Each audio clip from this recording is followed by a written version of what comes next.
Nitekana umunezero ntangereye vyo gusubira kubana namwe banywanyi bacu mubana natwe mu makuru n'ibiganiro vya misi yose tubandanya gushikiriza kuri no mbonesha kure yacu kandi yanyu Muhuza TV.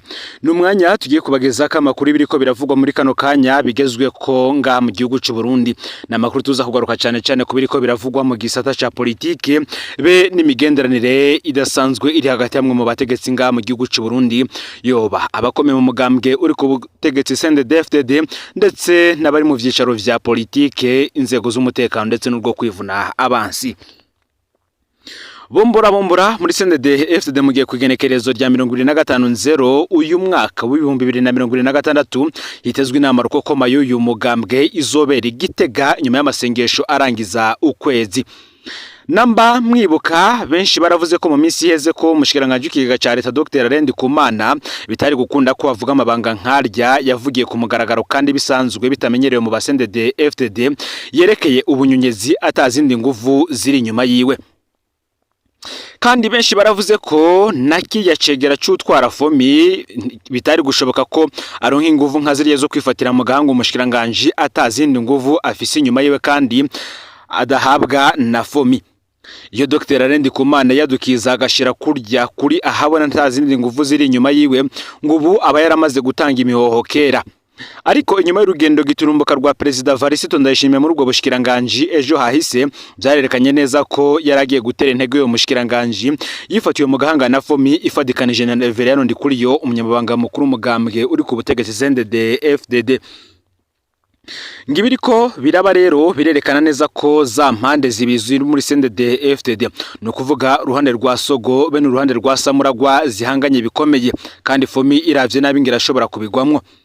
Inama rukokoma izo mu mpera z'uku kwezi niyizotomora umukandida wa CNDD-FDD mu matora y'umwaka w'2027 mu kibanza cy'umukuru w'igihugu.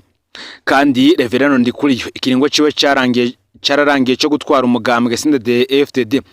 Bamwe bakanavuga ko gishobora kuba caraheze mu kwezi kwa mbere ku mwaka uheze w'2025 igihe yari agwaye cage yaje kwivuza hanze y'igihugu. Bamwe bati ese ubwo bizokunda ko yongerwa ayo mabanga. Ugushira habona amanyanga n'ubusuma bw'abategetsi kanaka ngo bishobora kuba vyari ko birondera abategetsi kanaka na cane Reverano Ndikuriyo n'abamushigikiye. Ngaha rero biraboneka neza ko uruhande rwa Reverano Ndikuriyo rutipfuza na gato ko President Ndayishimiye yongera kwitoza kurongora igihugu mu mwaka w'2027. President Ndayishimiye ngo nawe ari gukora ibishoboka vyose kugira ngo abantu bo mubera intambamyi yo kutitoza zobe yabashize ku ruhande. Bamwe bati ese koko ninde azotsinda iyi ntambara? Abandi bati agatuga tekeye amahwa karimena. Iyi ntambara iri muri CNDD-FDD iragaragaza vyinshi bitandukanye mbere bamwe banatanguye no kuja barayikora ko ibiganiro kanye. Ni ikiganiro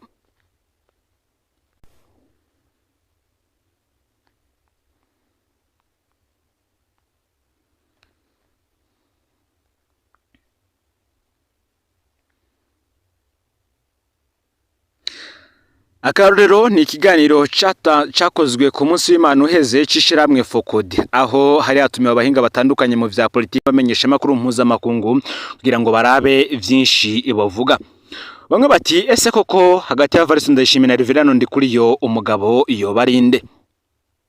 Mu kiganiro Ndikuriyo yahaye abamenyesha makuru kugenekerezo ya 2.0 uyu mwaka w'2026 yarajijwe ko hari ibiganiro yobagiranira n'umunyamabanga mukuru wa FPR kugira ngo bafashe amarete y'u Burundi n'u Rwanda gutora umuti ku vyo batumvikana ko.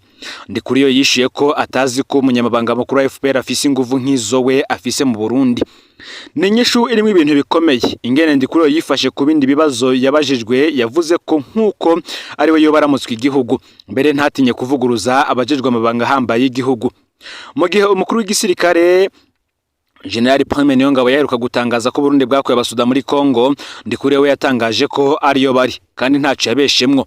Ndikuriyo yatangaje ko umupaka wa Gatumba wugawe kandi utazugurugwa hatuguruwe yindi mipaka dufitaniye n'u Rwanda.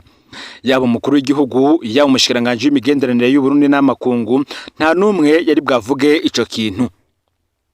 Ndikuriyo kandi ntiyatinye gukekeza umushikiranganje wa leta Ndayishimiye mu kuvuga ko ata muntu numwe abangamiye umutekano mu gihe Dr. Rendi Kumana we yatangaje imbere y'inama nkenguza amateka ko abangamiwe n'abasuma biba leta. Ku kibazo ca Fomi Ndikuriyo yaravuguruje leta bimwe vyeruye ahinduka umuvugizi wa Fomi. Ndikuriyo kandi yaranubahutse yaragiriza amakosa leta Ndayishimiye kubijanye n'ikena ry'ifumbire agendereje Fomi.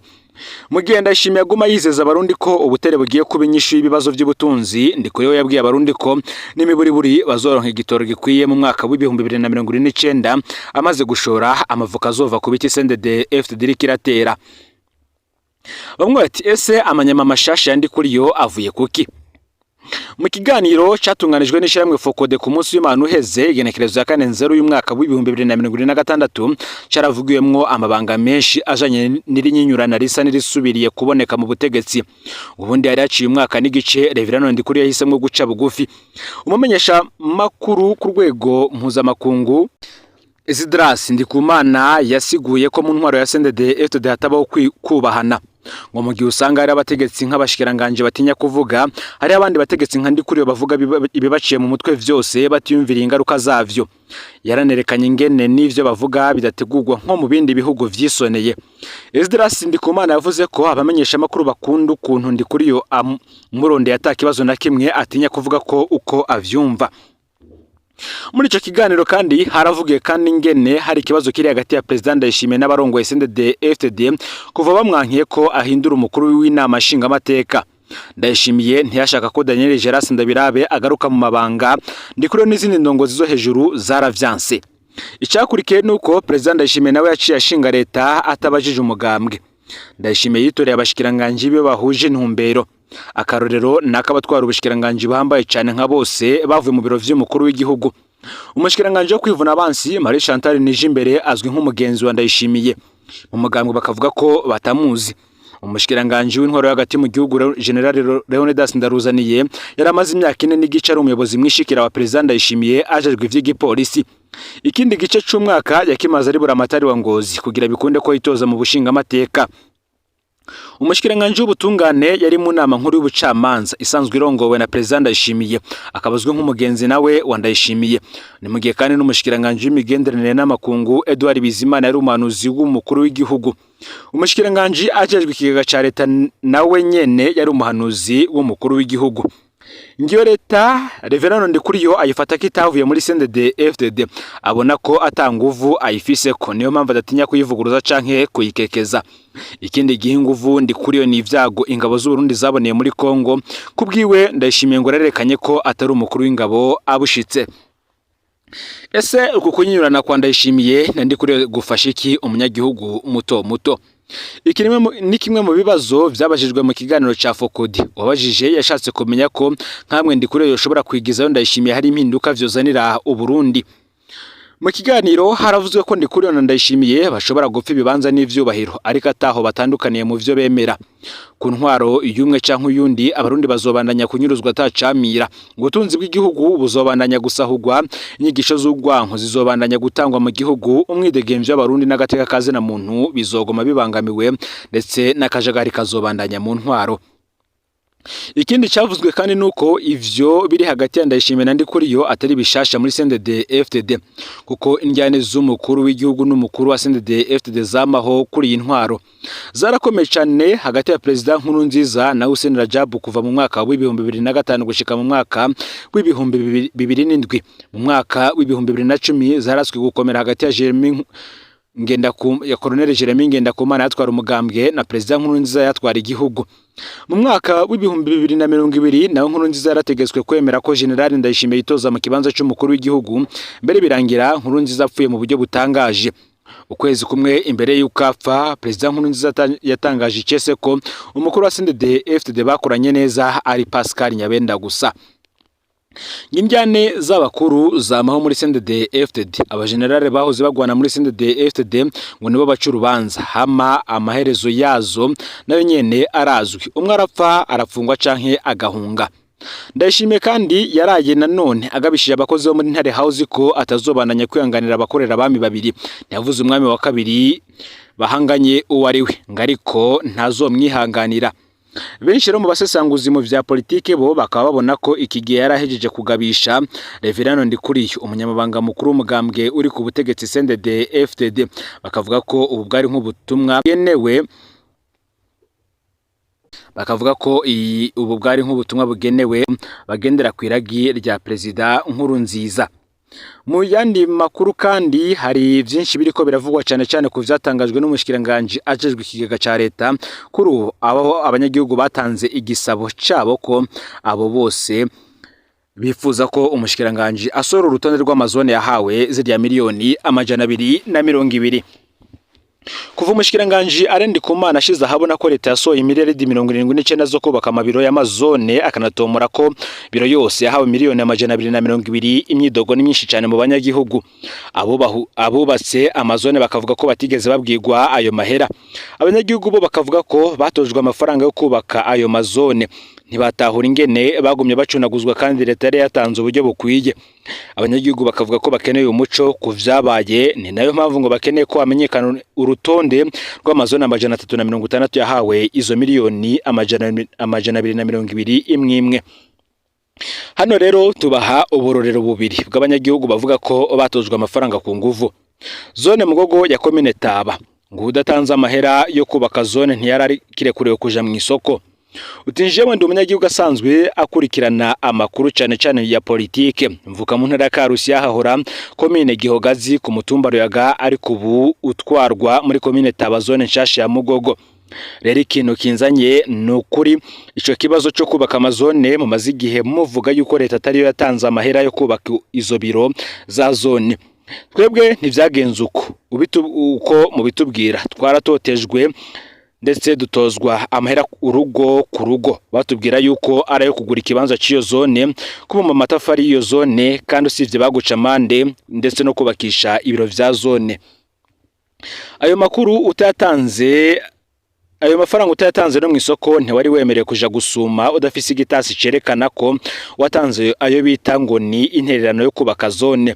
Ivyo bitasi abanyagihugu bose barabifise mu nzu. Rero nsanze bwa bundi haragemwe agacinyizo nimba leta yatanga amahera yo kubakisha ayo mazone. Nimba leta yaratanze miliyoni 220 yo kubaka biro ya zone yacu, natwe tugatozwa amafaranga ukuraho, ubu twobaye dufise igorofa ikomeye cyane. Iwacu ivyo vyakorwa n'uwitwa Sibomana Ezekiel asanzwe arongoye umutumba wa Taba. Umukuru w'umutumba numwe mu bantu batinyitse azwi mu guca imanza z'amafaranga gusa. Umwituye yamahengamira kuwo abona akura kikintu. Turabashimiye ko muza muraduha umuco w'ibintu nk'ivyo biraba abanyagihugu.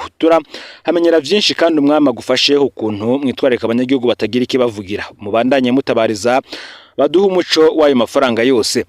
Gihanga, zone Buringa na zone Mudubugu zubatswe n'intererano z'abanyagihugu gusa. Uti ibintu byo kubaka amazone n'akasa mutwe, twebwe muri komine Gihanga ivyabaye nakamaramaza.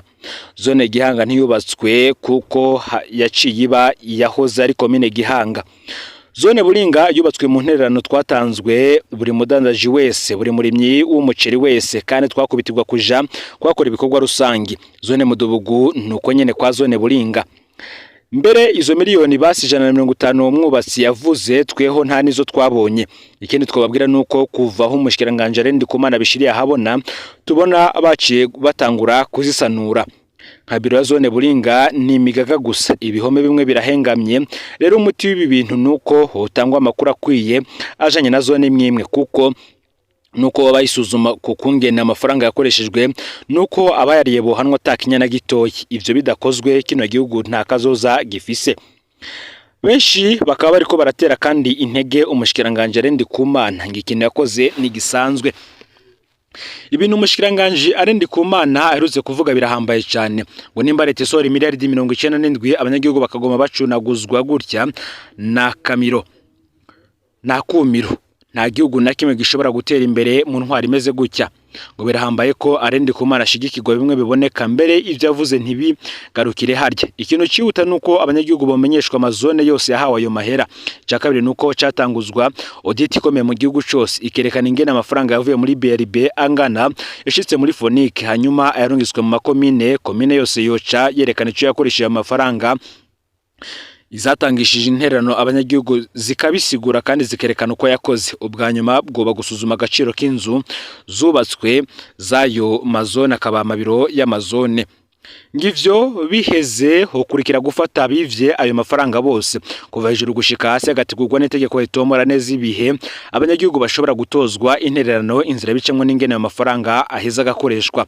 Ngivyo bintu rero bidakozwe ntihagire uzosubira kubesha abarundi ngo hariho imbona kazoza y'iterambere. Ngaho rero amakuru yaragezwe ko muri kano kanya fyo na subscribe canke sabone niba utarafyenda ko kugira ngo tuje turabana umunsi ku munsi no Muhuza TV. Imana iba hezagire.